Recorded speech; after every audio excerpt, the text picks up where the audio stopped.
You either live by the gun or you die by the sword.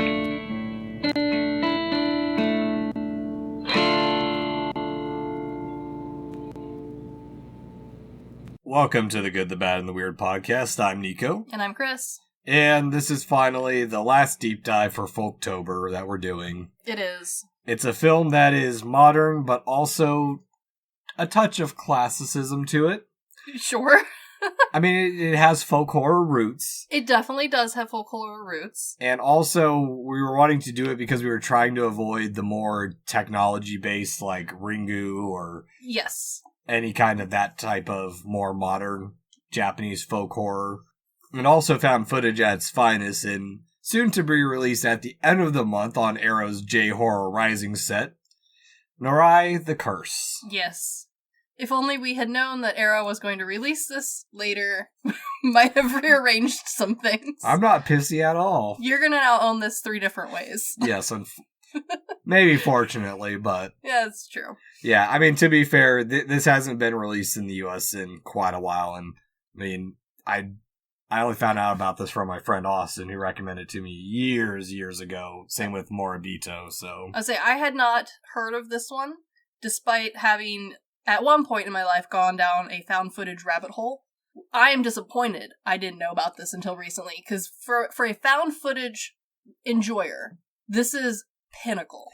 You would be surprised of how many found footage films from Japan are out there that we do not have access to. I've been down a rabbit hole for like 2 weeks at this point, trying to track down, at least online, a handful of them, and oh boy, are they very difficult to track down. There is actually a Paranormal Activity adaptation. That would be amazing. Yeah. That would be so good. I did track that one down, but there's a lot of other ones that are like short, like 1 hour clips that are very, very difficult to find, if at all. This movie is not short. No. Do not make the mistake I did and start this movie late in the evening. No. Thinking it would be a fun little horror, spooky, it's like finally cold here, so I was like, this is it. This is going to be the movie to start off because I know you do the 30 days of Halloween. 31 days of Halloween. You watch a spooky movie every night. I cannot commit to that level.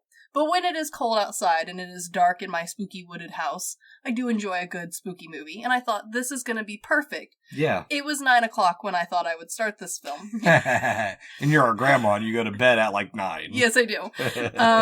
So I did watch this one a few times during the day when I had time.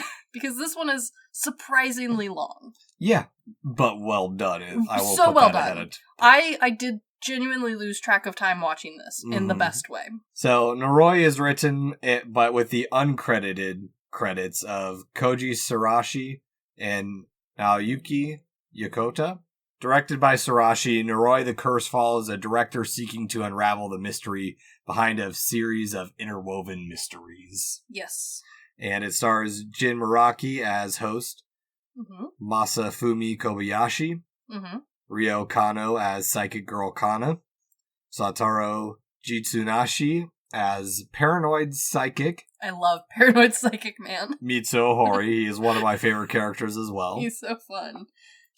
Hisashi Miyajima as himself and the cameraman. Yes. And Marika Matsumoto as the fictional version of herself. I appreciated that she was just herself in this movie. There's another actress who does the exact same thing. I really enjoyed it because there is an interesting mix of acting styles in this movie that range from a little bit over the top and goofy at times in the best horror way movie, and then much more refined, more classical acting. And it all ends up balancing and blending itself together in a very unique watching experience.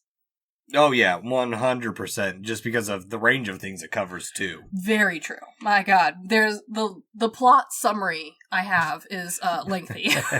I mean, it's a long movie. It is a long movie, and it's not a long movie because we all sit around and chit-chat about how scared we are of the ghost. It's a long movie because we are constantly doing ghost shit. Yeah. No, and in a great way, too. Oh, fantastically done. Yokota is also known in the U.S., probably more so for Carve the Slipmouth Woman, which is also coming to the J-Horror Rising collection. Yep. He has also done a couple movies where you can find online, including The Sacrifice segment in Dark Tales of Japan, a movie that was part of 31 Nights of Folktober. Same with Carve the Slipmouth Woman. As well as one that's still on my list at some point, Jurei the Uncanny. Yes. As for Shirashi, outside of Noroi, he also directed Carve the Slipmouth Woman, but he's also done a wide range of other found footage films, including Occult, Cult, Grotesque Witches and Found Footage, as well as the Teke Teke movies, and another found footage series called the Senritsu Kaiki Files. I know about those ones.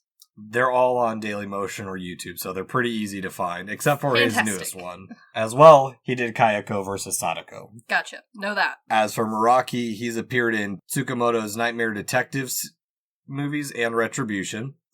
Kano first appeared in Dark Water, another movie in our 31 Days of Folktober, as well as Mike's Lesson of Evil much later. Okay. And 2003's adaptation of Josie, the Tiger and the Fish, which I thought was a more recent animated movie.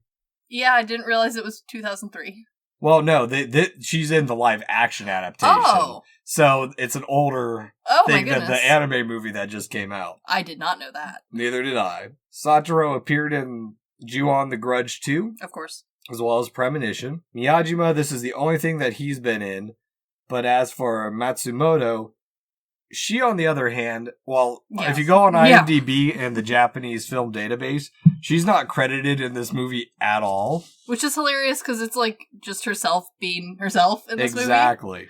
But she is the Japanese voice of Riku in the Final Fantasy and Kingdom Hearts franchise. Yes, as we all know and love, along with many other things. So before we get into Noroi, what are we drinking today, Chris? We have manifested water out of thin air, and there is, for now, no hair in it. From Beaver Lake, too, nonetheless. Very true, which is why it is flavored, because you can't quite get the beaver out of Beaver Lake water.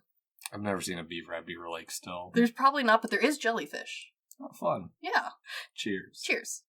So, starting off Noroi. Oh, yes. What I like about this the opening is when it says the names of persons and organizations in the movie have been partially changed. I haven't come across this too much, and I'm not sure if it's a Japanese thing, but I appreciate this spin on based on true events. I do too. Without saying based on true events. I agree. I enjoy it tremendously. I also think it kind of sets up the whole, TV movie style that this is kind of going for. Exactly, especially with its disclaimer, too disturbing for most audiences. Which, okay, I did, the first watching I did this, I watched it by myself, because with our horror movies, they are not always to everyone in my household's taste, which is fine. Yeah. And especially when the back of the DVD boxes that Nico sometimes hands me have no description whatsoever. So usually I do a first pass by myself, and then if it is fine, I will watch my second or third round with someone else if they so choose. So I watched this one by myself, and the entire time I watched it, I thought, wow, this one's really tame for a horror film. Yeah, but I think that's what's great, because it really starts off kind of generic, and it does, set you up for, ooh, get ready for the spooks, get ready for the thrills, and then it very much eases you in with, okay, well, here's your cast of characters, and ooh, supernatural shit. Yeah, well, it's very set up like Shiraishi's later films, especially the Senritsu Kaki movies, where it's very set up in that TV show format of, here's some spooky footage up front. Yes. Here's our main cast of who's going to start the investigation on what's happening with this. I also really like it that it is undeniably TV styled without intentionally, I think, being meant for TV. As far as I could tell, it was never truly meant for TV. Yeah. But I enjoy it also just from a slight academic sense, because the way Japan TV is significantly different than how we're used to TV looking. And so despite the fact that you can tell from the get-go that this is meant to be ooh, the Discovery Channel let out a new secret never before seen, but it's done so differently than how we would have done it here. It's undeniably Japanese TV. Well, and not just that, it feels like it's a TV report with the promise, the way it's set up is we get kind of the events at the end that's going to happen, Mm-hmm. where we know that there's the death of Kobayashi's missing, his wife's dead, Yes. and he's left behind a tape, giving us that promise of showing us a secret tape to get us through the rest of the movie. Kind of like what Grizzly Man did, but without True. kind of cock-blocking us at the end.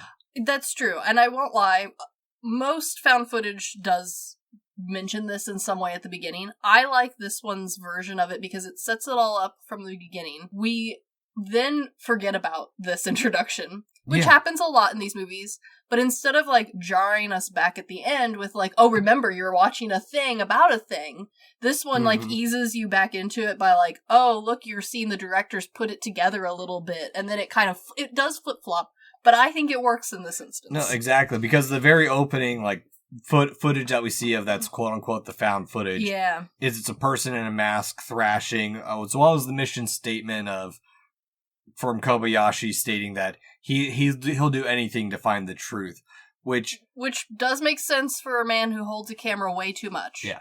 And here's what I will say.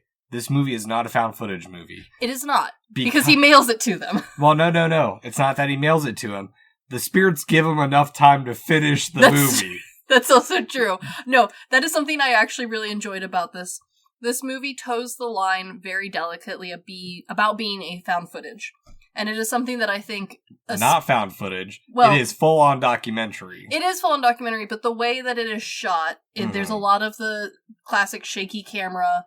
There's a lot of, like, including the cameraman in dialogue and things. I'd say a lot less than that, because that's the thing is, like, the shaky camera work doesn't really happen until the end of the movie. Or, like, not even then, the kind of semi-climax of the movie. The worst of it, for sure. Yeah. But the way that they get around, honestly, the nauseating effects that most Western, like, quote-unquote, found footage, or, like, at least cameraman-aware movies do, this one gets around it by staging things like it would be in a TV drama. Mm-hmm.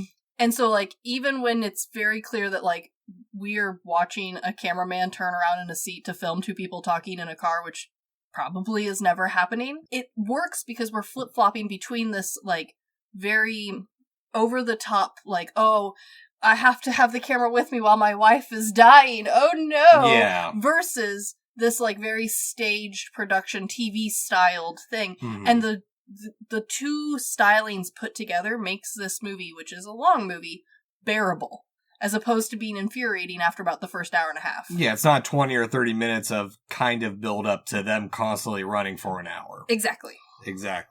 Because it starts, after that little bit of shaky camera we get, it starts with investigating a mother and daughter who live next to a mysterious mother and child where they can hear baby crying, but there's no baby in the other house. I love the spooks of this movie so much. I think at least 4 to 5 times I out loud said, ooh, spooky, while watching this, and that's the fun of this movie. Well, because the reason I think you say that is because it does the very stereotypical TV footage of we do the scene and then it cuts back and it does the slow motion and then hovers for a second very grainily over some face in a window. Yes, it feels 100% like the TV news anchor trying to get their big break, sort of like diving into the story that no one else will cover. Well, and that's what I like about the start of this is there's no explanation of why he's really talking to these families. He just goes. No, exactly. And it's beautiful. That's what I like about it too. That and all of the spooks, all of the mystery in this movie are so standard ghost story spooks that makes it even better, because at no point do they like hit you with a left field. They just continue to add on spooks. No, exactly. And so they're like, ooh, you can hear a crying baby, but there is no baby. Yeah. And that's the part I like, because when we finally build up to the actual end of the movie where we're seeing actual spooks, we have built up this like, oh, it's probably, like, a little silly for quite a while. So when we get to the actual not silly... Yeah, it's not silly. It's not silly. No. But that's the other thing, too, is this movie takes itself so seriously. It does. Especially with, like, analyzing the evidence of, like you said, the crying babies, where they're like, it's maybe 5 crying babies, but it's actually the sound of a cat, and that's like where the mystery is supposed to build, and like kind of the misdirect, but it's clearly tiny humans crying. Yes. Like, undeniably. The other thing that I love is this movie sets itself up, and it is long enough that a lot of these antics, crying baby being the first and foremost, I think, in my mind, that you kind of forget about them. Like, I am not gonna lie. After about an hour, I did completely forget about the crying babies being, like, part of this whole mystery. Until they bring it back. Everything is brought back around. It's like a Scooby-Doo mystery. But that's what's great. It feels like it's actually someone doing research. Yes. Connecting these little points back and forth. Because they do return right after to the family. And they find out that the ones with the crying babies moved. But they find dismembered pigeons in the backyard. And we get some ominous warning for the future of what's going to happen. Because the first family they interviewed died 5 days after. Bum, bum, bum. Yeah, it's one of those things where it never explains anything either. No, because the parts that, like, truly are the most supernatural, like, honestly, the amount of people who drop like flies in this film are never explained. No. They're just like, yeah, so-and-so, after we interviewed them, they died. Yeah. Oh, no. And you're like, oh, should we look into that at all? No? Okay. Cool. No, it's the fantastic towing the line of, like, an actual movie, like, that's a big production, versus that TV level production where, like, you don't need to wrap up everything. Yeah, well, and also, like, their deaths don't really matter other than giving some foreboding. And also, I don't know what the rules are on, like, being able to investigate something even like that at all without family consent. Good question. I'm sure if there's an obituary written somewhere, you can go doing a lot of digging. That's a popular thing to do. But they also might not put cause of death in it either. That's true. Yeah, I don't know. I know that there is plenty of TV, like, real-life TV examples of people who are just honestly very nosy for TV's sake, and we get to see an example of that later. So I do like the slight realism for that. Granted, I don't watch current Japanese TV. I watch Japanese TV through other TV. And so, like, I am only guessing that this is somewhat, like, consistent with nowadays times. I don't know. TV might look completely different.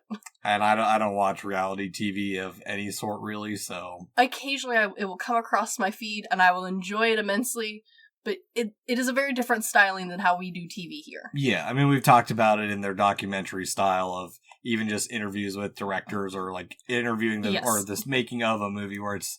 That's how it feels, too, a little bit. It's that very soft...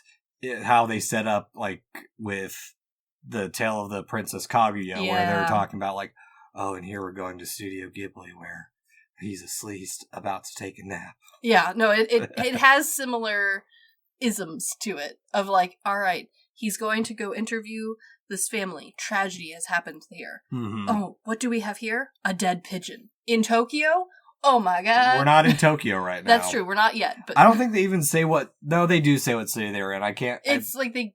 I'm not sure if it's honestly that real. Tokyo, so. No, one of the girls moves to Tokyo, I think. They might be in Tokyo. It doesn't matter. They're in a city. They are in city. Yeah. There is only city and village. And from here we cut to footage of a variety program from August of 2003, which... I love this variety program bit. This is so good. Very good low-quality ambient music as well, and also low-quality footage. It feels like it feels like someone's a fan recording it. Yes, it feels like a VHS tape that, like, was DVR'd. And it's all, like, so dramatic for psychical research. And it's also... like, there's the extra ads on screen. There's the like classic Japanese TV styling of having like a host who's not even in the room with everyone else, who they've got their face in the corner somewhere. Yeah. They're reacting the whole time. Oh, look at the girls. What are they doing? We brought psychic children from all over Japan to test them. I won't lie. So I was reading a like bullet point of events, just because sometimes with the Japanese films, we know I have trouble following the plot occasionally, so I try and keep up. And it did say, oh, then they bring in, one of the reviews I was reading said, oh, and then they bring in a psychic child. And a full man walked out, and he's like, I'm here to teach psychic. And I went, oh, you're not a child. This just makes me think of that Pokemon episode where they go to Sabrina's gym and it's just children trying to do, like, the test of the cards and whatnot. Yeah, it does feel like that. I also love how, like, the TV styling, even though we're watching this as a movie that, like, proves it. So we have, I think, more faith than the general audience is. The way they have it styled, where it's like, oh, she didn't get that answer right, despite her drawing the most terrifying thing on paper. Well, no, but before that, I do want to get to, before I get to her actually, like, drawing the True. mask from earlier, I do like one of their tests of the skills when they're doing the draw whatever's on the card. Yeah. Where they're comparing the scale of it. That was very cool. No, I think that's such a nice little detail of, like, showing not only is she psychic, but she's understanding the scale of things within her mind's eye. And I love when they go to interview her and they're like, so, is it very difficult? And she goes, I have a headache. Yeah. Well, it just gets worse for her because, yeah, she does draw the mask from the beginning, and it's just one of those interesting and little plot-tying moments where that's where Noroi highly succeeds, is yes, those little elements that starts tying in together and constantly reminding you of little bits here and there of, like, yes, hey, remember that mask from the beginning? Well, here it is, 10 minutes again. Mm-hmm. Definitely. I also love that the host of this show, despite this little girl getting 4 out of 5 perfectly correct to scale, and then producing water out of thin air with a hair in it. Sorry, not out of thin air, in a flask too. Sealed flask. A sealed flask with a hair that magically appears in it, which honestly is the more impressive feat to me. The host of this TV show is like, man, that last question must have been really difficult. Like, get out here and do it yourself. What, are there psychic children normal here? I mean, we gotta remember this is like the early 2000s, so True. A lot of that type of programming was still relatively big. I mean, even in America in the 2000s, we had, like, call-in TV psychics that were really popular, so, like, yeah. No, it fits the theming very well. Mm-hmm.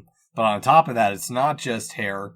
It's from a newborn baby, and the plankton is from fresh water, which... I don't know how they know the hair part. I'm not gonna lie. I looked into it, and as far as the research that I did, this scientist is pulling lies out of his ass. The plankton part, sure. But the hair, really?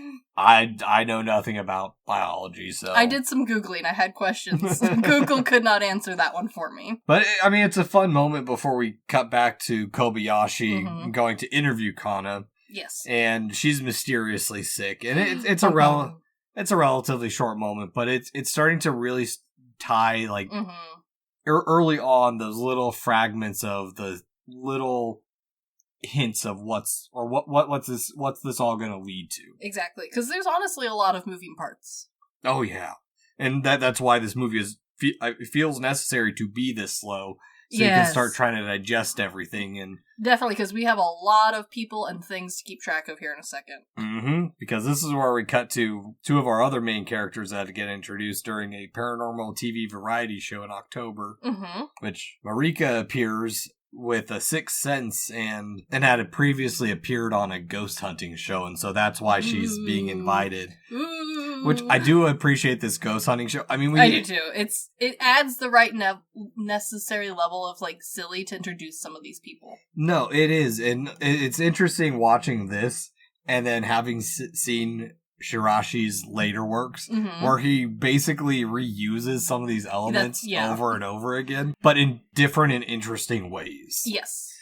And also, like, they see here, this one feels like your standard spooky Halloween appearance. It does. And honestly, her freakout is pretty damn good. It is. It's very convincing. I love, though, that, and I'm sure it might just be, like, a translation thing, but the screaming about ectoplasmic worms was not spooky, and I loved it. That's in the next little bit, because there's another interview. Right. Yeah, but that's the thing that I think is interesting about all these little elements, is it does, again, feel like actual research where they're trying to pull from different sources that seem unrelated up until the very climax of the movie. Very true, very true.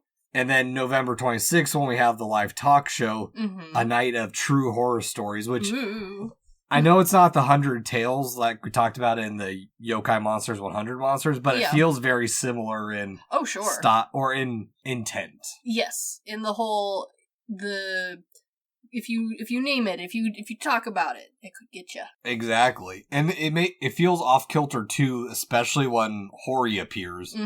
And he isn't exactly what we expect when they're like, "Oh, but we have a medium here to talk about it, and we've got this crazy man wrapped in tinfoil come in." live for this crazy man wrapped in tinfoil. Because they took the concept, the very American concept of wrapping yourself in tinfoil to protect yourself from the spooks and the aliens, and they Japanified it in the best way. Mm-hmm. He has a bucket hat as opposed to a pointy tinfoil hat that he has glued tinfoil onto so that it is essentially just a bucket hat. Mm-hmm. And then he has a coat that he's glued more tinfoil to. He hasn't even wrapped himself, because let's be real, our tinfoil hats here are kind of lazy. Yeah. You just take a shit ton of tinfoil and mush it onto your head. He has artfully, craftily pasted it to his body. Because it's a reflective surface. It's not just this crumpled mess that's going to bounce the signals around. It's specifically like a shell to reflect the ectoplasmic worms. And the entire movie, acts just deranged. Mm-hmm. And it's fantastic because his deranged styling is so different than the horror acting that the ladies do. Yeah. Where there's a lot of classic screaming and damsel in distress and on the ground thrashing around. And he just is around twitching, looking up into the corners for goose and ghouls. He's got weird hand things that he's just constantly crab pinching at the air. Yeah. I love him. Oh, he's great. He's so silly compared to everyone else, and yet he's clearly the most traumatized man on this show. Well, and that's the thing, is he's silly, but he's also not at the same time, because he does attack the actress. Yes, he's unpredictable in the best horror movie sort of way, without being this ominous creature. But he is at the same time, because he is warning about pigeons, going back to the old house and finding the torn apart pigeons. Yes, and we're about to yeet some pigeons from our balcony, so. Yeah. But also one thing about these ectoplasmic worms. Yes. It is interesting, again, another element from this movie that we see later on in Shirashi's later works with Senritsu Kaki. They come up again and again. Yeah, yeah. So if you watch his stuff, you're going to see a lot of similarities between all his stuff. It almost feels like they're in something of the same universe, which is kind of fun. Yeah, but they're really not at the same time. No, they're very different, and yet the theming feels so, there's so many parallels. Mm-hmm. But now, from all that excitement, we're on to Midoriyama TV Studios to meet with a variety show director, which this is where we get kind of our first little quote-unquote twist, where some of the found footage was edited out from what we saw before. This is fun. This feels also very Japanese, especially having watched several directors' commentaries and stuff where it's oh, no, that exciting horror part, yeah, we cut that out. That was too much. I'm more in Hori's mind. This is true. Never trust the news at face value. I think Cannibal Holocaust and Network kind of taught us that. True. Very true. Yeah. But I also do appreciate the cutting of the footage and not showing us as an audience. Just being told. Yeah, when building it up, because we only see the surprise of the actress before we even see what's going on. True. But, and even then, we get to see that, she's drawing weird patterns now. She's not doing so well. Mm-hmm. And then it's revealed that, there's a creepy child in the background of their original footage. Again, a lovely little spook, a little ghost story. Yeah. Because it's not even taken very seriously yet. No, it's one of those slow-mo recaps on a TV show that we see that I don't think it feels like a YouTube compilation in a way where it's in the red circle in the background, you can almost see a face. And you're well, that's a deer.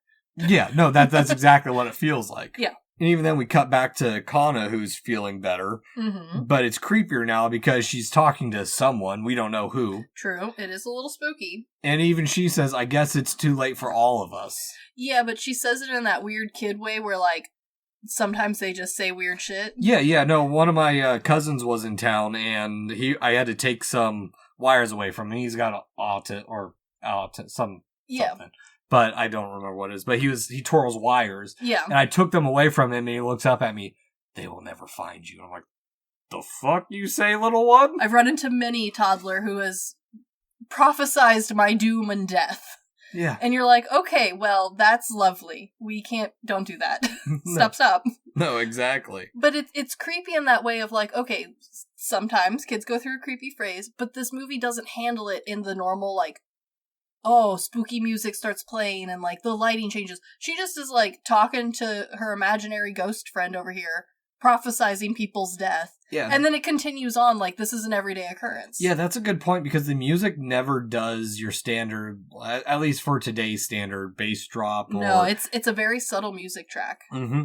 I think that's what really works with it, because Oh, yeah. even with just the little bit we see with Kana, they're having dinner later and the plates moving. So it's like, okay, well, maybe this is a type of possession movie. We're still trying to figure out what exactly is going on. What type of ghost are we dealing with? What spirit is it? A demon? True. Yeah, no, it's... I appreciate that it leaves it very vague, especially compared to more modern, like, ghost and found footage, where you're pretty much guaranteed you know what you're getting before you really get into a movie, especially if you've watched, like, the first 30 minutes. You're like, alright, so we got a demon, we got a ghost, we got a possessed mom. Got it. This one does lead you on quite a bit. Like, you're not truly you truly don't know exactly what we're dealing with. Nope. And even then, we still don't know at the end, but we'll get into that. That's true. That's true. And we'll get on to another variety show in December. Love the variety shows. It feels so Japanese in, like, the most charming way. Maria Tagaki appearing as herself for the interview to find Mr. Super Psychic, who turns out to be none other than Mr. Hori again. Of course it is. I love him. He's back. And his house is cut lined with tinfoil. Yeah, because why would it not be? Yeah. Look at him. Well, he's so twitchy. Well, and it's also like he says it's to prevent him from talking to space, but I like Maria's, like, response to, like, what the fuck is this shit? Like, the way she looks at the camera, it's like, it's very, oh. Yeah, like, it's like whoever set them up to go here did, like, very much lightened it up. Like, yeah, he's a little eccentric. Or did zero research whatsoever. They're just following, like, that urban legend of, actually, that... That's exactly what it is. No, it makes me think of some of the Senritsu Kaki files where that's exactly what they do. Is it's that little bit of, they do no research and they go right to it. They do no research. I do give them a little caveat because this movie came out in 2005 and is clearly, like, meant to be around that, if not late 90s, which means... No, they give dates of it's 2002 to, like, 2004 at the latest. There's not much Googling to be had at this point in time, especially about a weird man in your neighborhood. Yeah. So, well, like, I give them a huge pass on, like, not knowing, but I also find it hilarious that these are meant to be, like, TV reporters, and they haven't, like, called this man's neighbors to be like, so, got a scoop on this dude? But they interview him ahead. They interviewed the neighbors ahead of time. On some of them they do, and then on others they just waltz right up to this person. They're like, okay, weirdo, let's go talk to the neighbors now. And it's like, no, you should have done that first. Well, and that's one thing, especially with, like, creature features and a lot of our paranormal movies we see. I don't know as more recently since I don't watch as many new films. Sure. But for a while, there was this rash of, oh, we're going to go to my computer to Google-y. Yes, there is a lot of off-brand Google shots in many a movie. And I appreciate that there isn't in this one. You feel just as lost and confused as everyone else in this film. Yeah, it doesn't go full anime with gaggle or something. That's, yeah, true. And on top of that, like, the people in this movie are smart enough, but none of them feel too smart. They don't feel like they have, it doesn't feel like any of these characters have watched their own movie before. They feel like real people is what it is. Yes, and also no one feels so stupid that you're yelling at your TV. Like, of course they don't know that this man, I mean, they know he's weird, they know he's a little eccentric, but no one knew that he was this weird and eccentric. He's mentally ill. Yeah, well, he also sees ghosts, so, Ectoplasmic worms. I think I'd be a little nutsy too especially because later in the film we get, like, a little brief glimpse of what he's looking at, and I too would paste my house in tinfoil if I thought it helped. Yeah. I've done weirder things for a migraine, let alone ectoplasmic worms. You eat peas out of a can with your bare fingers. Okay, that's just a fun pastime. It's weird. Whatever. But even from this moment, we still get a little bit of Kana that she's vanished in December. Which builds up the suspense that they said some dude was talking to her. So it's like, okay, well, maybe this is something else. Maybe there's a human element of she's been abducted by some other man. Much like the more, like, based on real life TV shows that we have nowadays, like Hunting Bigfoot or, the pretty much anything off the Discovery Channel nowadays. This movie does a good job of putting the breadcrumbs of doubt where it's like, oh, well, she might have just, run away, or, like, been kidnapped, or, oh, they died, well, maybe they had a terrible accident, like, you don't know. This could all just not be connected.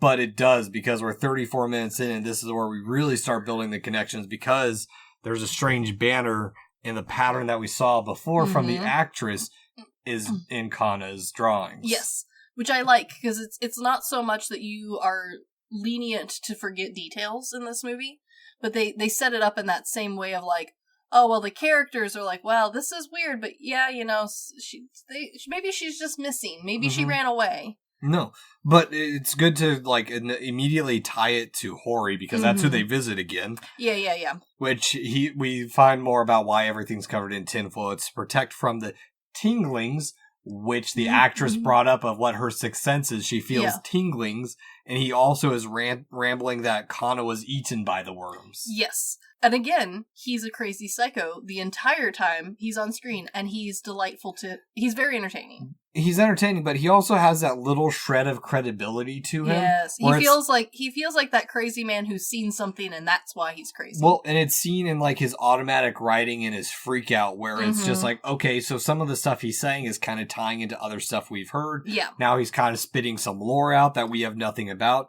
and on top of that, the camera freaks out to blue mask space, which really starts the build where once we get into the glitch of the camera, we see faces in it. And it's just like, okay, so there's some more that's building from this. It's not just your standard investigation anymore. Yes, exactly. But he does give them a map of where to go next to find more answers, which gives them some credence because a little bit, because they're lost and they can't find exactly where he's talking about. True. Which we get our standard montage of hunting with very simple music, like we're doing investigation, we're on the hunt, guys. Bum bum bum bum bum bum. Yeah, it's charming though. Yeah, and the hunt's cut real short, because he's called away by Marika, who shows him some yarn in loops that she doesn't remember doing. Which this is where the movie does have some silly moments to it. It does. This part is one of the sillier ones for me. Yeah, I can see that. Because when they're filming her, she has the brightest nightlight I have ever seen. Yeah, this girl is not just like, oh, I don't want to stub my toe on the way to the bathroom. She's like, no one can sneak up on me. I'm going to be able to read in the dark. No, exactly. And on top of that, like, when she gets up to sleepwalk, the clothes she's wearing... Yeah. I'm sure there's some type of loungewear, but they look like street clothes, at least from a Westerner. Yes. Okay, so I know they are definitely lounge clothes by Japanese standards. They dress a little nicer than we do here in the Midwest. Oh, I pajama pants. I never go out in pajama pants. Good for you. You know, I'm a white girl. I'm gonna wear leggings. So, but like, yes, by my, Midwestern styling, I'm like, wow, she just didn't get dressed for bed.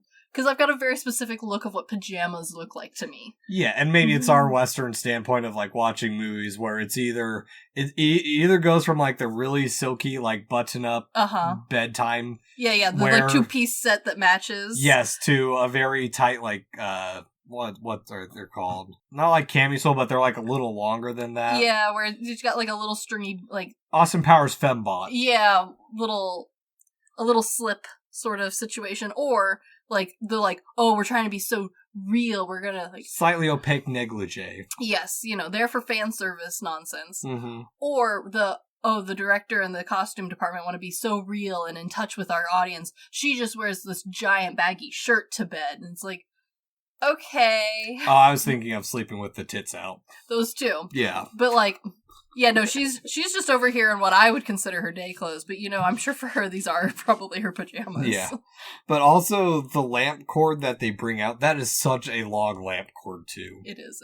It is.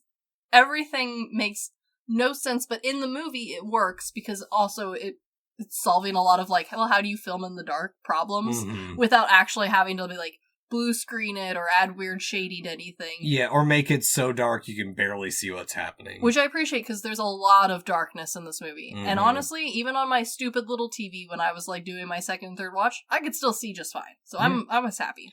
Yeah, but it does add a little bit more mystery because now we have some ties to some other events that have happened in the movie. Ooh. The loop pattern and also mysterious banging upstairs. I did get a little giggle out of the loop pattern.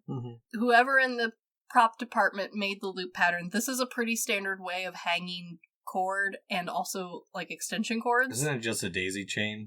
Essentially, yeah. And so like this is just how I have all my extension cords hung up in my garage because it's incredibly efficient. Yeah. And so I was like, maybe they're just really into efficient ways of hanging cords.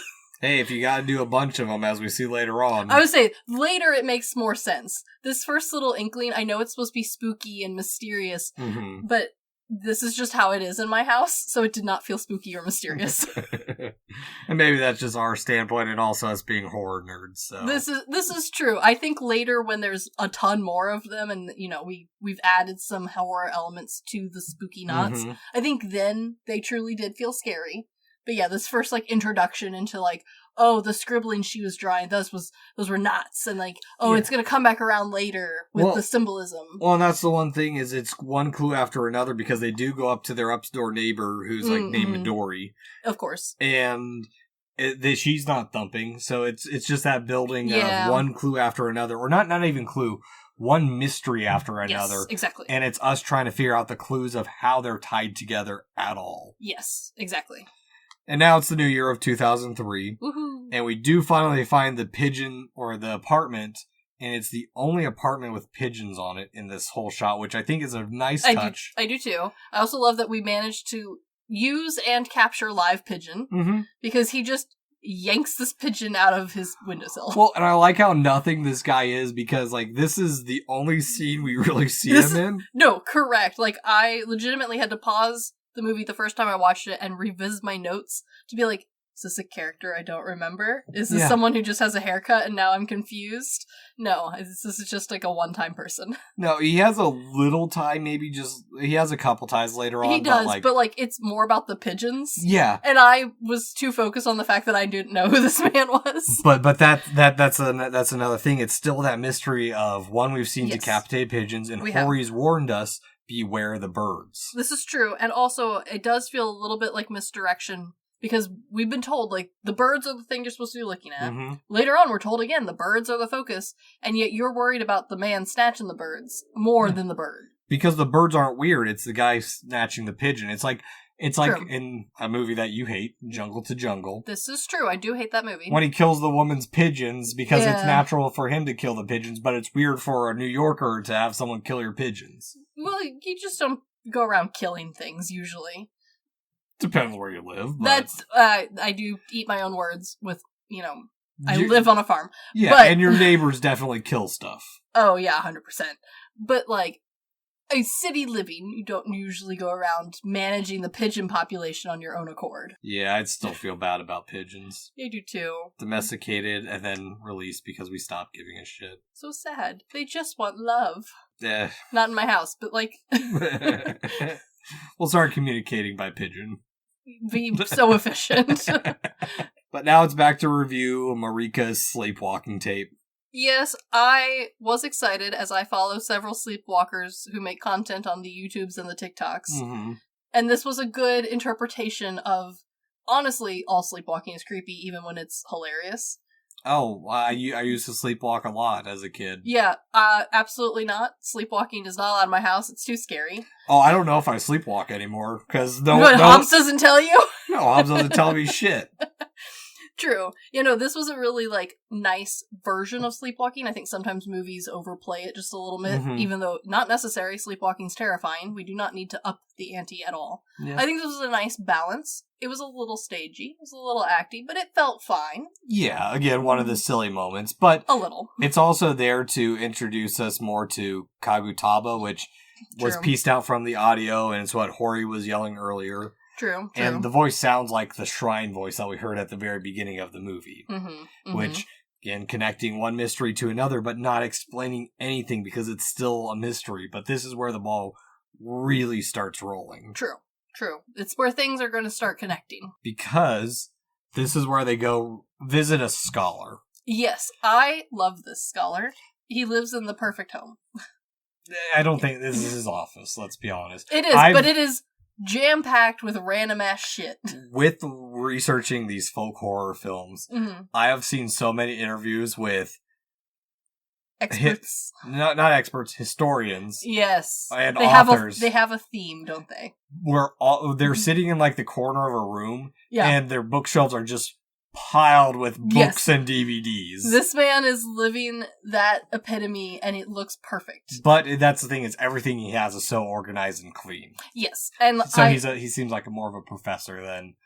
Yeah, he definitely feels more than just like a history nerd who's like maybe, gone a little crazy. My office is slowly getting there. Yeah. That's my dream. I also appreciate that, like, as many of us nerds and passionate watchers of movies and film do, he explains some stuff for us. He's like, oh yeah, I've got the original film, and then I, of course, transposed it onto VHS for easy viewing. Pops the tape in, and then immediately starts explaining to him, much like the rest of us when we can't, not tell you fun facts about our favorite movie. Well, and that's the thing with him is he just pulls out books on this. He does. Like, he's been waiting his whole life for someone to ask him these questions. Yeah, where we learn it, the word is kamitama, and it's derived from the word for God's spirit. Etymologically, document from the Tokita County office and town of... This is going to be a long one. Good luck. Shikamimachi. Sure. Next to the submerged village of Shimokage. They didn't play the submerged part up as much as I thought they would. Because I've seen video of actual submerged villages, and those are spooky. They didn't quite play that as much as I thought they were going to. I was a little, this was where I thought, oh, this is going a different way than I thought. Well, that's good. That's what I like about this movie, is it does kind of subvert your expectations if you've watched a lot of this stuff. Oh, definitely.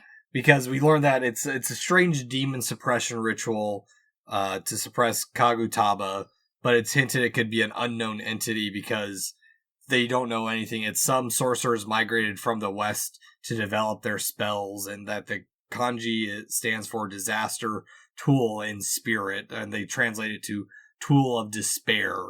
Which this is where we really start to get the full core elements, because now we have religion. Yeah. We have a forgotten religion. True. And also we have our cast of characters who are people who really shouldn't be doing what they're doing, probably. That is true. I also like that, much like Western folklore with demons, where it's a pretty common thing, especially for Ouija board style folklore, where demons have multiple names and you never really know what's happening or who you're talking to, and oh, you think you're talking to your dead grandma. Fun fact, it was actually Zuzu. Well, they even say that, where they think that maybe it developed a will of its own. Yes, and I love that this kind of plays along those same rules in a way that other folklore pulls from. Exactly. But also, the vase in the background also looks like a face watching the director the whole time. Yes, the backgrounds of this are well put together, where if you're not paying full attention or you're just coming back and forth, there's plenty of oh, that's a little uneasy, or the lighting here is a little, it's not purposefully upsetting, but his office is not a fun, cheerful place. No. It's a little too yellow to be comfortable, pea yellow, and there's not ever good lighting anywhere they go. Everything's a little overcast or a little dreary or a little bit too dark or too bright. But that's why it feels like a TV show, because it's obviously that camcorder that they've got along with them. Yes, but I like it because, especially compared to more modern, especially found footage does this, I think, poorly many times. This feels camcordery, it feels TV show in that way, where none of the lighting brings about an emotion of happiness and joy, where more modern ones are they try to have that big duality between everything was fine until we called upon the demon. Well, you gotta remember, we're in the early 2000s, so all of this is still on tape. Yes. There's not any... There's a graininess to it, which is nice. Exactly. So in this, and I still don't know a whole lot about when Japan transitioned more into DVDs, but this is this is set is about the time my family started moving over to DVDs, because they were more affordable. Yeah.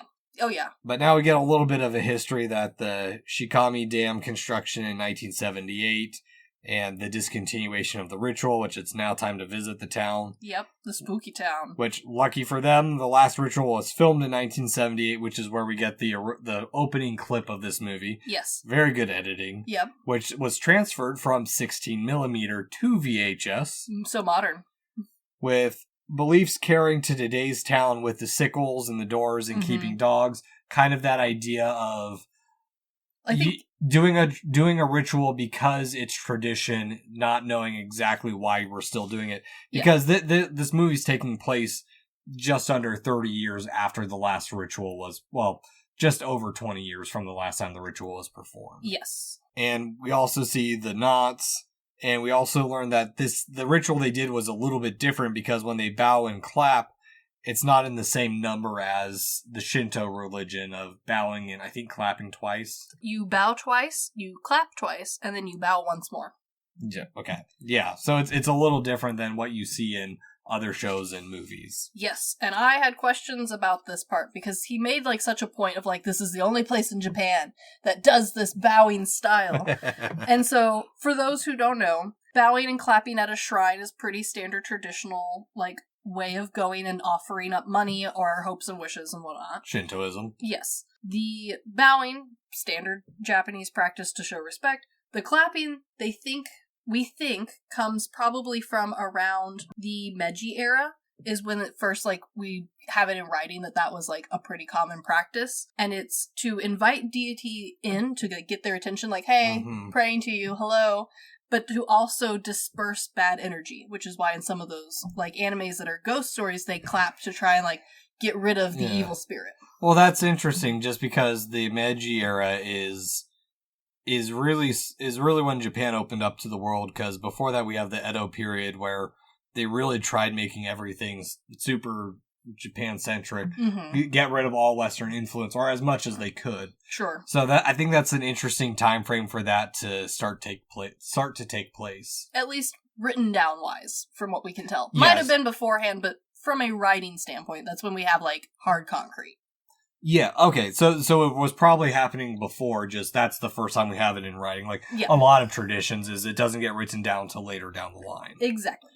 But I also like that this is showing where it's a similar tradition, but the folk religion kind of twists the ideas that we're familiar with, and this one doesn't really perverse the ideas, but it's just like, it feels like it's a weird take on what we're used to. True.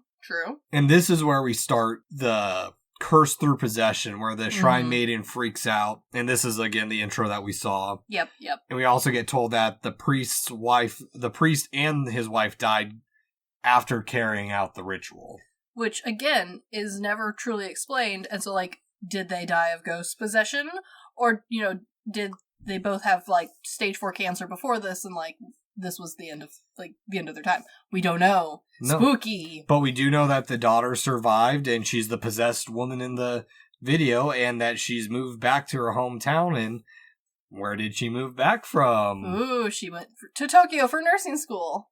Yeah, but we also saw her earlier. We did see her earlier. Yeah, so it's all coming back around. This is where it really starts rolling together. True.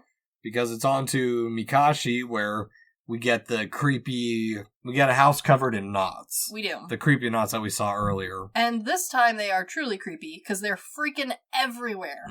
This is like some, trailer park garbage in the yard level decoration.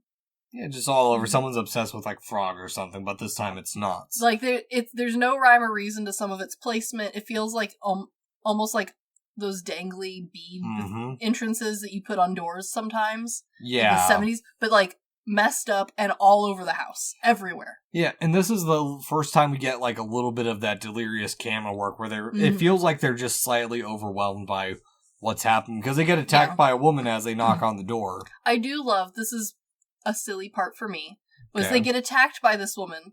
The cameraman pans back to our host, and the host goes, "Did you see her?" Like, yes! Yes, we saw her! She hit him! Yeah, well, and it's also the woman from the very beginning or not the very, very beginning, but the first houses that they went and saw. So now it's really starting to come together. And on that silly bit, I love the non-narrated text description describing that Kobayashi's going around asking about stuff like it's not obvious. Yeah, that's true. Which he gets turned away by the locals constantly, which builds that little bit of suspicion that when he's an outsider, he shouldn't be there, shouldn't be asking questions, and true. Maybe the old ways are the right ways at this point. I think from a directing standpoint, from a cinematography standpoint, this movie's been fairly subtle with a lot of its, like, inclusion of, like, the masks hidden in places, the knots and details being in the background. Sickles at the door. This time we're a little bit straight up and forceful, but it still fits because it's done in that TV show documentary styling way of, like, oh, the cameraman we didn't edit it super well, so it's just a video of him, like, zooming into every doghouse on the street. Yeah. No, it's just a montage it's B-roll footage to... It's B-roll footage 100%, because he zooms in on every dog they see, every sickle above the door they see, and, like... Because it reinforces that this is the belief of this area. It's not just one or two houses. It's everywhere. Yes, the whole town. And finally, someone does let him in. We get a little history of Junko leaving for nursing school. Fully sensible back then, only changed after the ritual and... Yep, nice and normal originally. Hearing quote-unquote God's words. Ooh. But when they ask about the mystery, she gets up and leaves and just completely ignores them. True. When they're asking about specifically what's the curse. Yeah, that's a good point.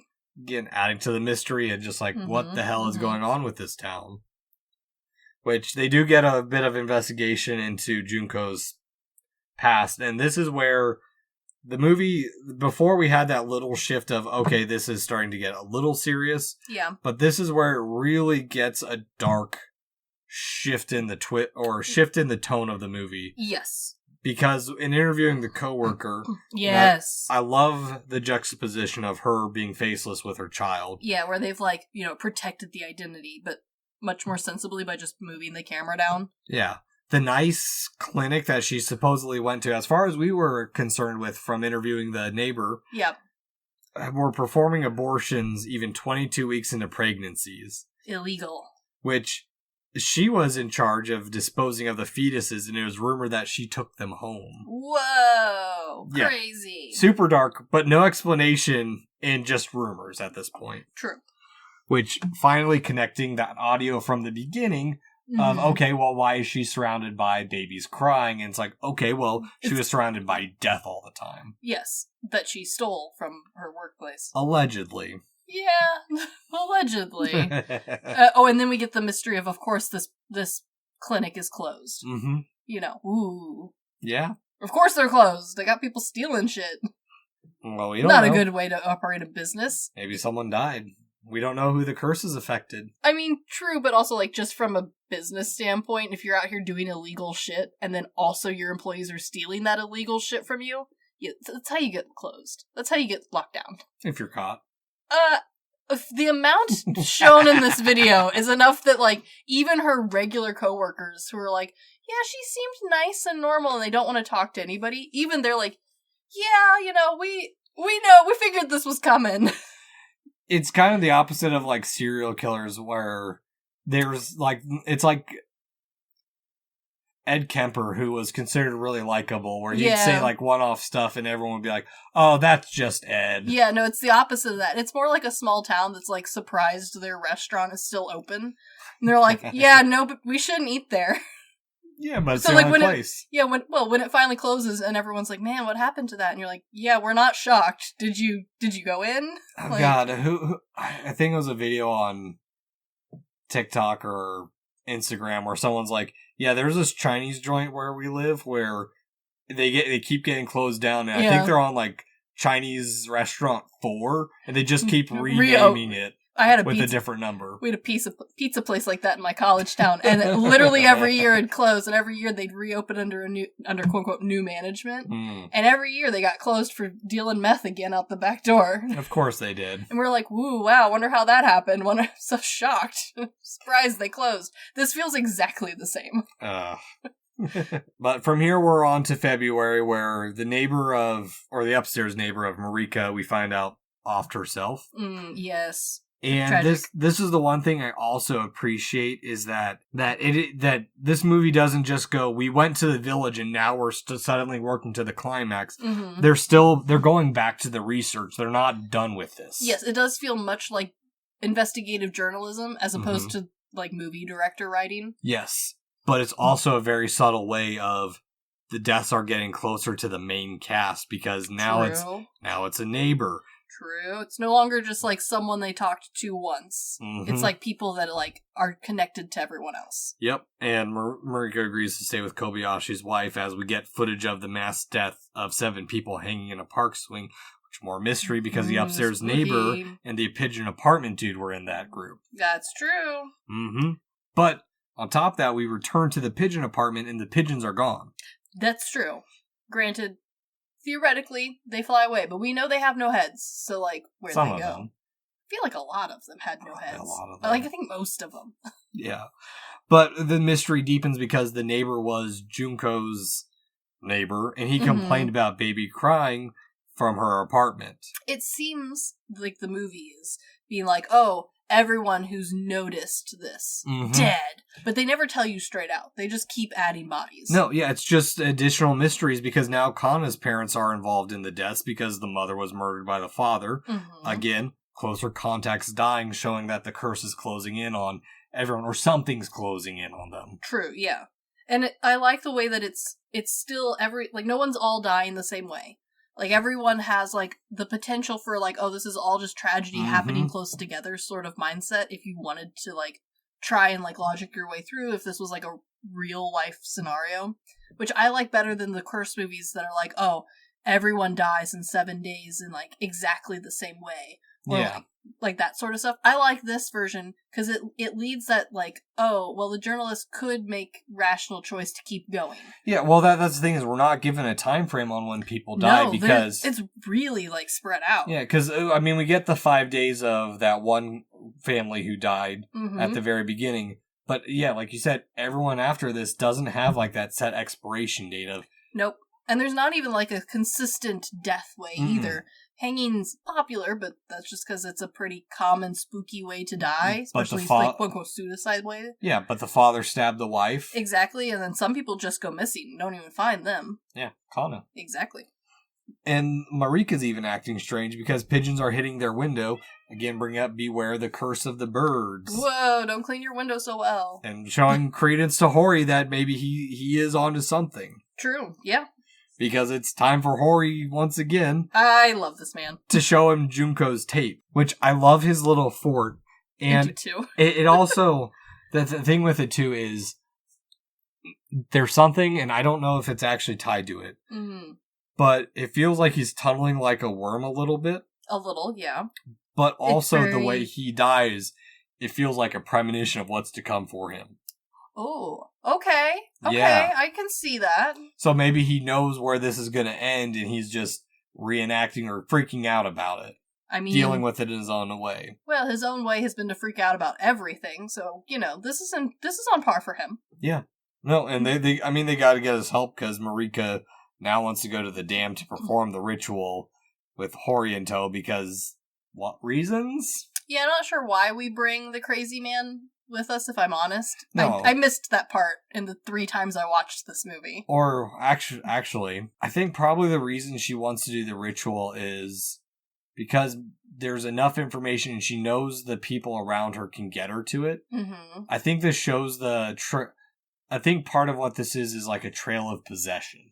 Probably. Because she starts acting the way the other families have acted in that weird kind of like spaced out manner. Yeah, they show that in the back of the car.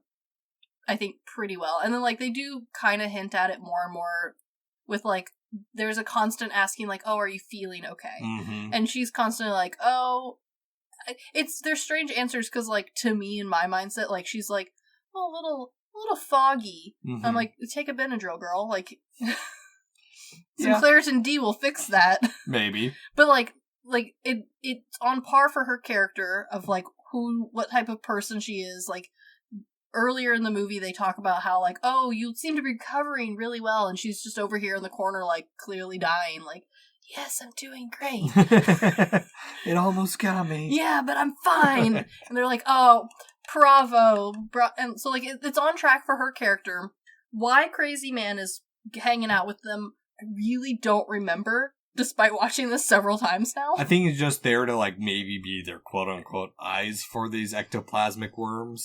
I feel like if I had been the camera crew and the journalist crew, I definitely would have brought him, because, like, he clearly knows stuff. And, like, he's currently cooperating. And previously, they haven't really gotten him to cooperate. Yeah, entertainment value. Definitely entertainment value, and also, like... He's there because he's kind of like their guide. He knows, because he gave them where the next guy was. That. Yeah. Yeah, that's true. And also, like, he definitely knows more than, like, he's been telling them. But also, like, he's done a lot of just random screaming and attempted like, attacks on people. So, like, maybe not my first choice to have in a car with me. But, you know. Not my car. Nope, exactly. But when they're in the town, we know that things are amiss because the dogs are missing from the village. That is spooky. One, I also don't... There's some things I don't get that maybe it's not fully... Maybe it's more up to interpretation. One, I don't get why they go out on the lake. Can't they perform close enough on the dam? I don't think so. I think you have to be, like, at the site, and the original town is under the lake. Yeah, but that's the thing, is the town's under the lake. But would have had the shrine, wouldn't it? I guess no, because the shrine's, like, over there on the hill. We find that out later. We do find that out later. Maybe that's why it didn't work. Bum, bum, bum. Well, that's part of the mystery, too. But also, I don't get why it's so taxing on her. Maybe it's just the curse's progression of, like, feeling the weight above you. Yeah, they don't really explain, but also, like, it's a pretty standard trope for, like, the movie star to be tired and, like, taxed easily. So, like, maybe that's what we're going with? I don't know. I didn't really care about her. I was too busy with Tinfoil Hat Man. Yeah. I mean, it's such a quick moment to go. I mean, they do the ritual, but I think the silence is a good kind of release of that freedom. True. I won't lie. At this point, I was a little disappointed we didn't get underwater village shots. I've seen real ones, and I've also seen some movies that have that, and, like, it is a really good spook factor. But I also get it. Yeah, so, like, it wouldn't have fit in with the documentary style. It would not have. It would have moved way too much into the movie styling. But, like, this is where I was like, oh, so we're not focused on the whole, like, we washed the whole town underwater aspect. Okay. Exactly. Weird that was included, but alright. But I also like that the silence is broken by Hori freaking out, showing that maybe shit's not going the way we think it's gonna go. That's true, because before he freaks out, she's like, I feel so much better. Thank you so much for freeing me. I feel great. And it's like, oh, I'm so glad you feel better, girl. Yep. And in reality, it's like, demons! Well, and this is where the real horror begins, because True. Hori runs off into the mountains, and this is why I like Kobayashi and getting that mission statement that he will do anything to find the truth. That little bit is all I needed to justify why a man would run around with a camera the way he does. Because the rest of the found footage movies, for the most part, minus like some GoPro style ones, which aren't my favorite just because they make me a little seasick. It's the aspect ratio and just like that bubble effect. The bubble effect really gets to me. This is all I need. I need a character to declare at some point, even if it's written in a title card, I will do anything for my craft. That's all you have to do for me to justify why this man never puts this camera down again for the rest of the movie. Yeah, give him that one mission statement and we're good. And honestly, it also fits with his character. Like, he shows that throughout the movie on how dedicated he is. He's tracked down so many people to talk to, and he's, like, gone out to this village twice now.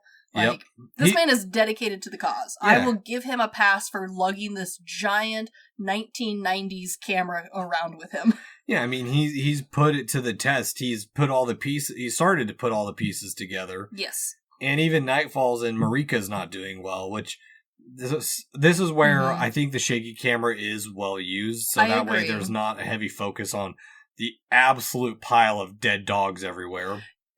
Not well-made dead dogs either. No. Like, okay, don't get me wrong. When I say this movie is not that bad, there are some spooky, kind of gory-ish pieces, but, like, for the most part, this is entry-level horror. It's like rewatching Ju-on the Curse, and there's the one bedroom scene, and there's, like, 20 fake cats next to, like, 4 real ones. And, like, I did, the second time I watched this, I did, like, question, like, oh, I wonder how the dogs are dead.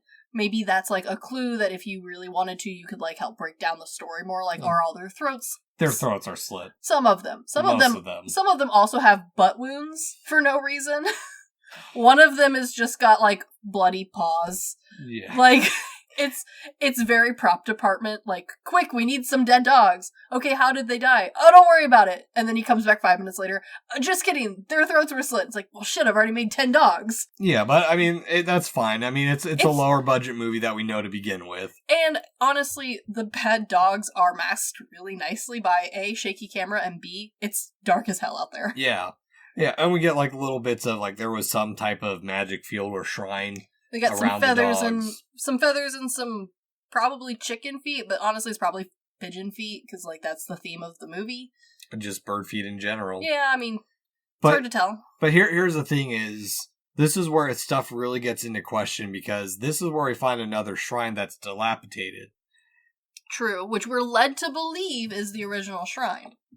That's the thing, we don't know, because we don't know. The architecture doesn't match the festival that we saw earlier. True, and also just, like, basic, like, knowledge. This is really far away from the original town. Mm-hmm. This would be, like, crazy far for that to be, like, the town's shrine. Well, and it also makes you think of, what did they just perform? It kind of makes me think of Yokai Monsters, 100 Monsters, where it's a shrine that they've forgotten the whole purpose of. Yeah. And so maybe that original ritual that they were performing wasn't even the right ritual, and this has just been a continuous build until that last one that screwed everything up. Yeah, and also, like, we have one shaky, half-done recording of the ritual. Maybe we're missing the most important part. Exactly. You know? Like, also, I don't think they did the ritual right on that boat, based off of, like, that video.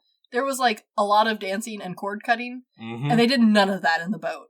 So even if that had been like, oh, we fixed the problem. No, you didn't. You didn't even do the same thing. Well, and I think it's also an interesting, because if you watch, like, Spirit Away, Kamachi, that's how they break the curse with the finger circle. Yeah, with Sen. Yeah, exactly. Yeah, no. And I also think it, like, adds to the symbolism. Like, it all works. Like, all of it ties together. Granted, I still think the, like, cords tied together in knots is a little silly, but it does tie back together with the scythe and the symbolism above everyone's door of the scythe cutting the cord. It's just one of those, like, purposefully mystery, much like everyone else who's, like, disappeared and died.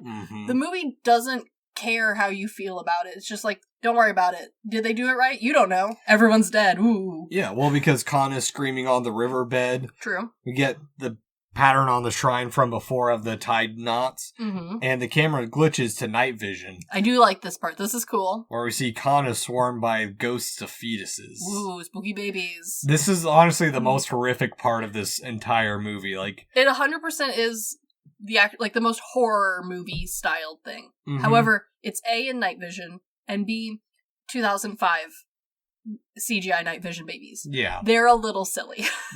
Yes, they are. Again, like, this is a very good entry-level horror film if you are interested in watching. It's not too gory, it's not too spooky. I mean, it's got good elements, it has a fun story, but you're not gonna, like, because let's be real, some of the horror movies go heavy on the, like, grossness. Yeah. Just to, like, get the rile up. This one relies solely on its storytelling. No, and that's what's great about it, is even if the effects aren't up to, like, quote-unquote American high-end standards, they still do their job. I prefer this. This was refreshing, especially after watching several other horror films in, the spirit of October. It's easy, and, like, don't get me wrong, like, slashers and gore fests are some of my favorite genres for a horror movie. It was refreshing to watch a movie where it was spooky because the story was scary. Yes. Not because any imagery or jump scares. No, exactly. Like, I rewatched Corpse Party last night to get ahead. A solid choice. And it's just over-the-top gory, and it's just really like, the story's not that great. No, and this is the absolute opposite. Story is phenomenal. Don't look too closely at the gore. It's very mid. Yeah, no, exactly. But I do also wonder, because Hori gets consumed and Marika's back, but I wonder if the worms that Hori was seeing were those unborn, or what exactly is Hori seeing? It doesn't say, and I would like to think that so it's at the very beginning, when he's introduced, he's described as a medium, which means that he's probably always seen spirit world stuff. And we've talked about how in some of our other movies, it's a pretty common, like, Japanese stereotype for, like, small demons to be bug-like or worm-like. Yeah. Which led me to the conclusion that he's just seen ghosts and, like, ghouls, which look like worms to him, his whole life. And now he's also seeing all of this shit. Which, like, I don't know, maybe he sees this pretty regularly. He acts like he does, but, like... It also feels like he's trying to protect Kana a little bit, but he's absolutely powerless because he's just the medium. He's not an actual priest or wizard. I also really liked this idea of a medium so much better than other horror movies where, like, the medium is, either a shaman sort of medium or, like, someone who can connect but also can turn it off and they live their life fairly normally. clearly this has messed him up. The man will not leave his bucket hat off. Yeah. So, like, I really enjoyed this styling of it. It felt like the character, despite being over the top, made sense. He fit into the world well. It was the most logical scenario, too, for, like, the quote-unquote horrors that are supposed to be left unseen, which we don't see. So, like, of course it messes him up. Everyone else is dead. Bum, bum, bum. Like, this is the logical step. And I like that they included him like this. No, and I agree, too, because I think it definitely builds up to the false climax of this movie, because this isn't the climax. This movie pulls a Lord of the Rings, Return of the King, and does not fucking end. Yeah, there's like 3 endings after this, but I also enjoy that we get this, like, what the hell just happened? Yeah. Before going back to Junko's, because... True. They're just like, okay, we just saw this. We weren't expecting to see any of this. This was just supposed to be like a little mystery we were trying to solve. Yes. No, this was not meant to be Eldritch Horrors of the Unknown. This was meant to be just like a little, teehee possession. Yep. And we get to break in entry a little bit into the shithole that's Junko's place, full of dead dogs and pigeons. It is perfect. It is. The only thing that I thought was a little weird was I honestly, when they finally make their way in through a unlocked window, like they have to try a bunch of entries, honestly, they did surprise me here. I thought we were going to go for the hoarder situation, where, like, you can't even see the floor for stuff. It was surprisingly so focused on the elements that we've already talked about that we didn't introduce another one, like, with the hoarding. No. It was just full of the stupid chains, dead dogs, dead pigeon, and children. Well, there's also more to it. We get the masks from the blue glitches on the camera that are all over the wall, and then we find the boy as well as Kana, who is cold or dying, as far as we know. By the way we acted, I'm gonna say dead. Yeah. Like, cold as in, like, oh man, super dead. Or just about to die. Hypothermic. Maybe, yeah. They don't really ever talk about the temperature, which is an interesting choice for a paranormal-esque movie. But I also appreciate it, too, because it doesn't rely on those Western tropes of, oh, it gets cold because there's ghosts around. That is true. We don't really see that in Japanese movies. There's not that... We're not given the warning that, oh, there's ghosts around because it's cold. True. I think it leans more into, like, our tinfoil hat man's version of, like, the ghosts are all the time. Yeah, I mean, look at Dark Water. There's not an ounce of cold breath. Ju-on, The Grudge. True. Yeah, no, good point. Yeah, it relies on good storytelling to make a movie. And also no foreshadowing, really. No. Not in the way that we're used to of, like, oh, we know the ghost is coming any second now because it's suddenly cold in the room. Nope.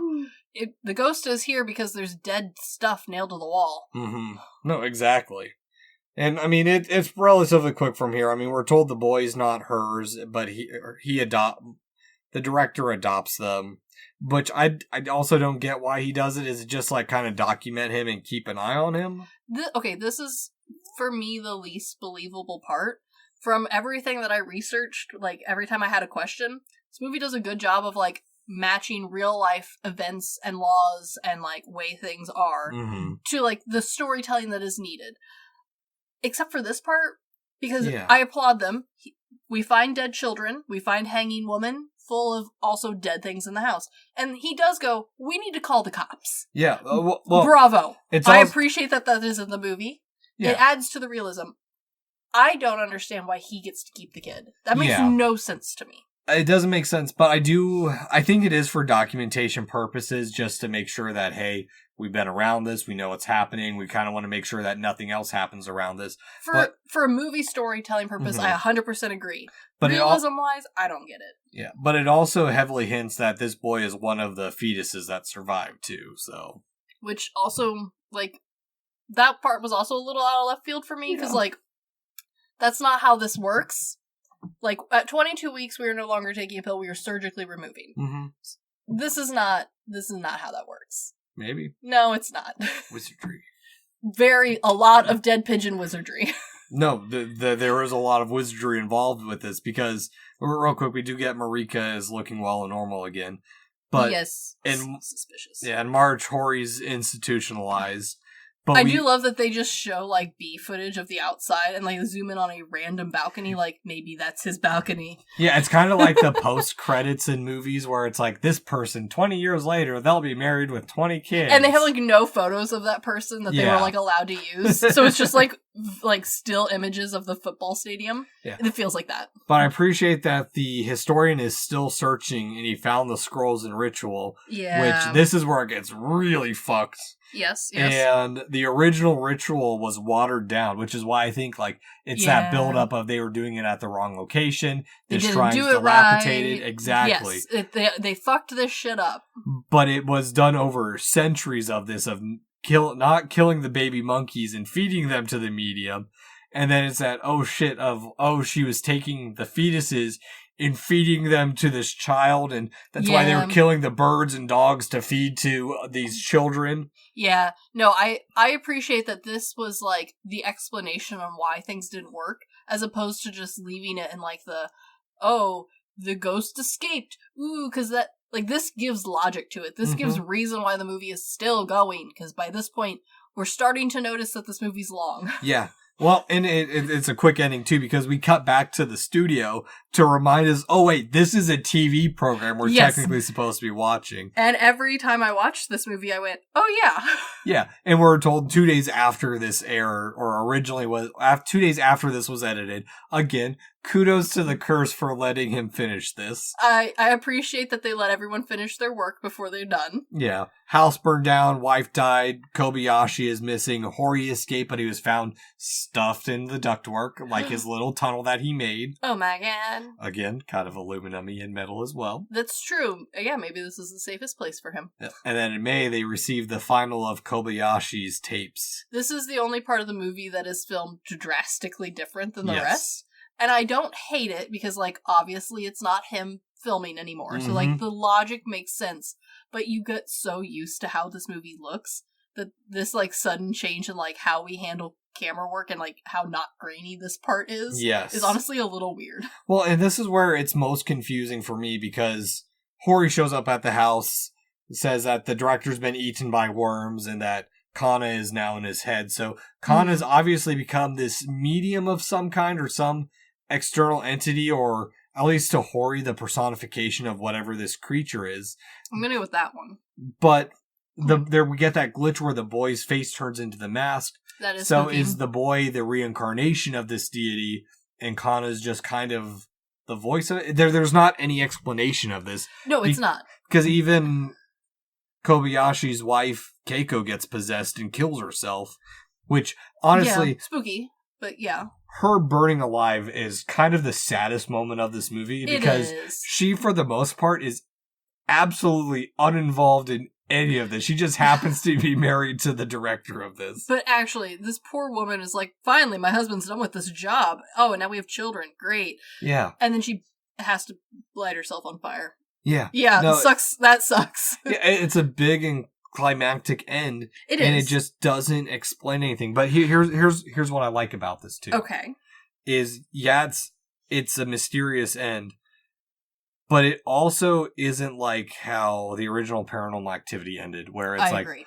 It cuts to her staring at the camera, and then it goes black, and it's like she's been missing for 2 weeks or 2 months. Whoa. Yeah. No. This is still like, it makes it feel like it's an ongoing story after the broadcast airs. I liked this ending from the get-go because we were pre-set up with, right before this idea that, like, we don't actually know what is happening. We did all this research. We watched these guys do all this struggle to find out all this information, only for one other research dude to pull out a scroll and be like, shit, we got half of this wrong. Yeah.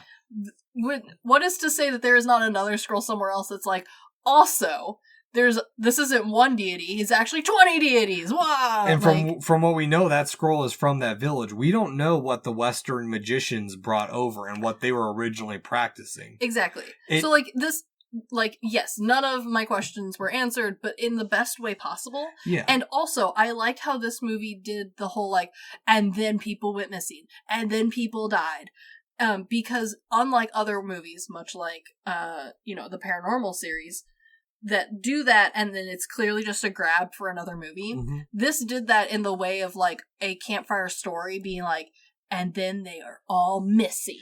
Yeah, the maniac's been missing from the asylum since. But that's the thing is exactly. like that's the thing too, is it doesn't do that trope. It's just Kobayashi who's missing. True. And that's the thing is like, of the characters, Kobayashi is one of the more sound, reasonable characters who's all just there for the truth. So who knows? Is he still out there investigating? Is he trying to track this down?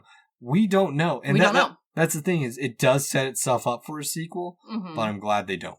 I agree. And it's also not too hard of a setup, which I really appreciated. No, exactly. It is a self-contained story that doesn't give you the answers. I agree. And makes you question a lot of stuff, because in like I can't go back to actual folklore, because that's what I also appreciate about Noroi, is that it takes this folklore, it takes the idea of folklore, and invents its own.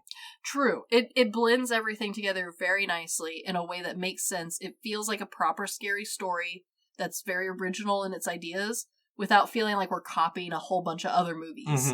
It just feels like a naturally occurring spooky story. Yeah, it's not like the later movie that was directed, Teke Teke, where the idea is cool, but then it gets into this weird, we gotta solve the mystery because, oh no, anyone who runs into her is gonna die in 3 days. It's like, you just ripped off you just ripped off Ringu at that point. Exactly. This movie does everything very nicely. Like, there are some elements that definitely pull from, like, here or there, in, like, the way most spooky, more modern folklore movies do. Yeah. But it's not a direct, like, reinterpretation. It's definitely not, like, pulling anything too, like, obvious. So you feel like you're truly getting a unique and, like, fresh story. Well, I think part of what that is because the heavy sticking to the documentary style instead of our found footage style, where it might start off as a documentary, but then we have to add some dramatics 30 minutes in to add some excitement to the story, and there's get not that really dramatics in this either. No. The dramatics come from how spooky the story is, not like any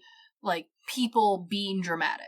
Do you know what I mean? No, it allows the story to build up to the point where it's frantic and necessary to be frantic, because shit is hitting the fan. We did what we thought was going to end this curse and climax the movie. True. But it doesn't. Yes.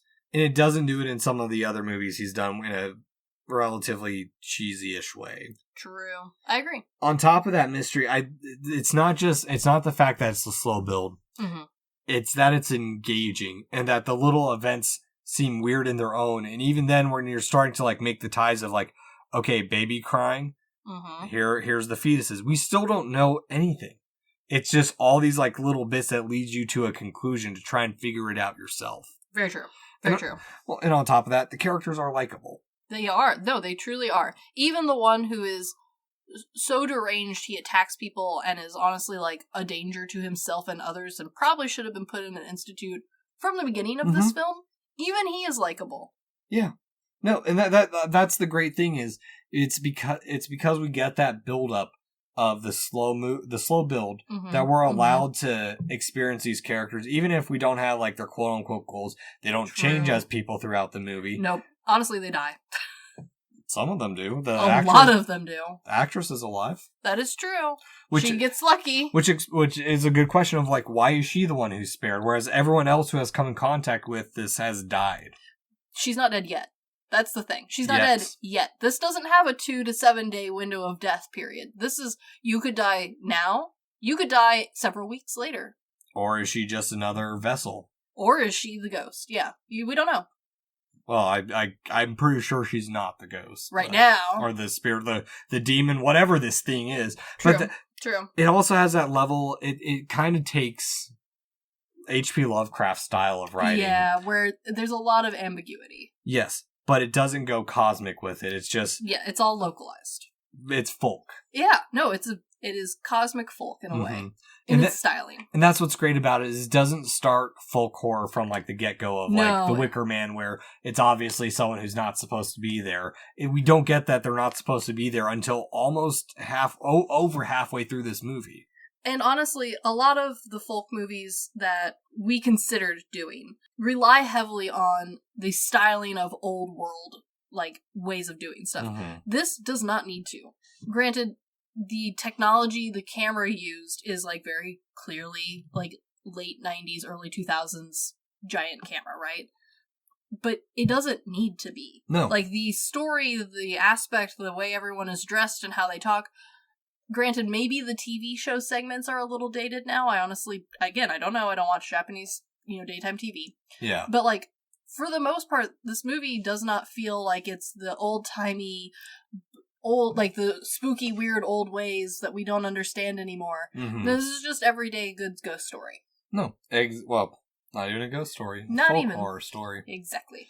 Yeah. So, Chris, good, bad, weird, how do you rate this movie? For me, this is a good weird. It has enough weird elements that I really enjoyed it. It's, like, weird in that good, fun way. But it's also a very good, just horror movie. A great way to start off a spooky week for me. See, that's the thing is, I don't think it gets too far into the weird. I think there are weird things that happen, don't get me wrong. Sure. But it all adds up to that mystery of, well, we don't know what happened.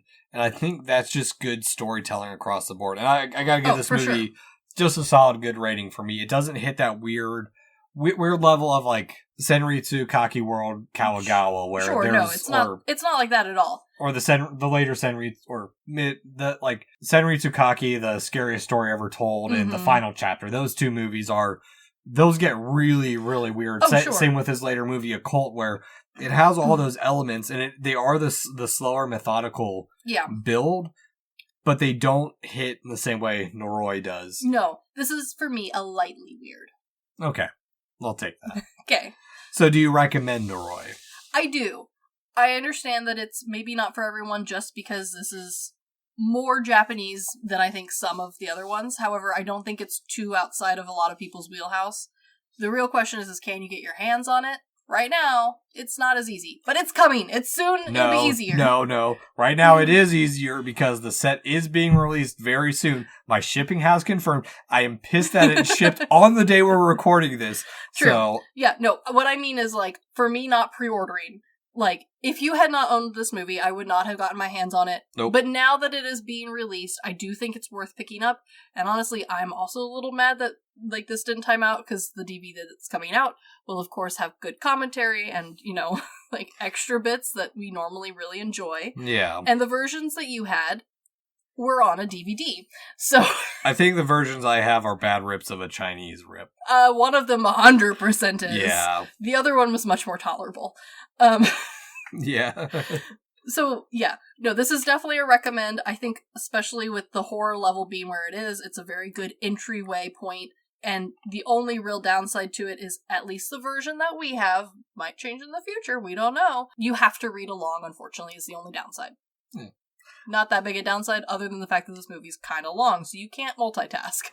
I do recommend giving this one a 100% watch, just because it is such a fresh take on the horror genre, in my opinion. Definitely. Especially because it's not truly found footage. Mm-hmm, It is that documentary style.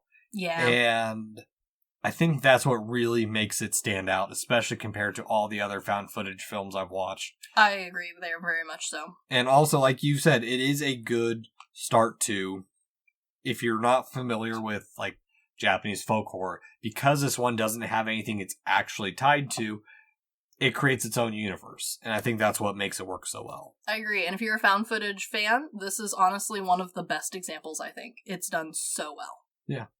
So, Chris, new season and a new game. We are playing Bingo, and you can too. Rules for players are simple, 1 stamp per card per episode. Cards can be found on our socials at TGTBTW_podcast at Instagram and Threads, and TGTBTW podcast on Twitter. You are free to email us at the request at TGTBTWpodcast@gmail.com. You can use any of the 3 bingo card variations, but each stamp must be associated with a season 6 episode. Second place gets to choose a deep dive and a micro review. Third place gets to choose 2 micro reviews. Fourth and fifth place get to choose 1 micro review. So feel free to share at us on social media or email us to participate. Rules are slightly different for Chris and myself. Mm-hmm. We only get a total of 2 stamps per deep dive. First one to get a bingo on any of the good, bad, or weird cards gets to choose a movie they feel fits that category for season 7. So Chris, what are you choosing today? Off my good card, I will be going with an original idea, because honestly, this movie was delightfully by itself. Mm-hmm. And then for my second pick, you might veto me here, but Okay. I would like off my weird card to go with old men being weird because of our little tin hat friend. But is Hori an old man? Not really. I understand the veto-ness here. Yeah, that's a hard one to push because depends. Okay. Yeah. So what perspective is Hori old? If you were to ask our friend's children, he would be very old. I'll give it to you. Thank you. I'll give it to you. Granted, our friend's children are, not even in proper school yet, so, everyone is old to them. Recently, we had a friend with a birthday, and then the child also recently had their birthday, and when asked how old do you think they are, they said promptly 50. Great. This person is not 50. We're getting there. Slowly. Not that fast. They'll be here before we know it. Yeah, if I blink enough times. Season 20 of The Good, the Bad, and the Weird. Oh, God. What am I going to choose? I'm going to give this movie main character is kind of wrong. I thought about that one. That is a good pick. Yeah, because he is... He first off, we get the, ritual very wrong. We're way off. Yeah. No, exactly. And that's the thing is, it's not by their own fault. It's... He did do good research. It's just the information he had was bad. Yeah, they missed the one scroll that could have saved them. Maybe. Yeah. Well, not even saved them. I don't think it would have helped. It just makes more weird questions. Yeah, and also, what if we got some diving suits? What if we went down there? What if there's more information under the lake? Yeah. We don't know. Now the world will be doomed. All right. And for my weird card, I am going to go... Chris gives the movie a weird rating. Reasonable and fair. But, yeah, that's the end of our deep dives for Folktober. But Folktober is not over yet. Not quite. We do have one micro review next week before we kick off the most joyous time of our year and the halfway point through every season of our podcast, Nick Cage November. The most joyous time. Forget Christmas. Forget Thanksgiving. Nick Cage November is truly the joy of our lives. I love the man. I know you do. I have come to appreciate and love him as well. I have found so many Nick Cage enjoyers in the last 5 years. It is a recent acquirement for me, but I am proud to say I am with you on that. Good. I still don't find him handsome, but you know what? That's okay. He's a good actor. I had the same discussion with my brother and his fiance earlier this week, where I'm going to go see movie-based family soon, and it will be a great discussion of topic for us. Okay, I will look forward to hear the results. I do too, because they have very different opinions on who counts as the handsome actor. They have more traditional tastes than I do, I think. Nicolas Cage apparently is very traditional because he is Italian. He has that very classic Roman look. He is very Italian, so I'm interested to see if people with more traditional taste in their men's appearances than I find him suitable. Yeah, but anywho, this has been the Good, the Bad, the Weird podcast. Thanks for listening. Peace!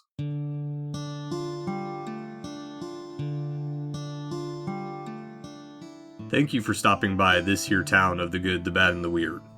We appreciate your listenership, and if you want more of our takes in your life, feel free to check us out on social media at The Good, the Bad, and the Weird Podcast, or TGTBTW for short.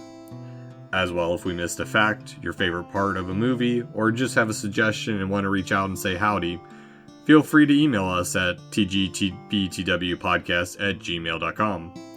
And feel free to join our Discord at The Good, the Bad, and the Weird Podcast, where we talk about movies, just share random banter here and there. And always, check out our podcasters, streamers, or any other content creator we shout out in our episodes. We really appreciate it. And as always, thank you for listening. Peace!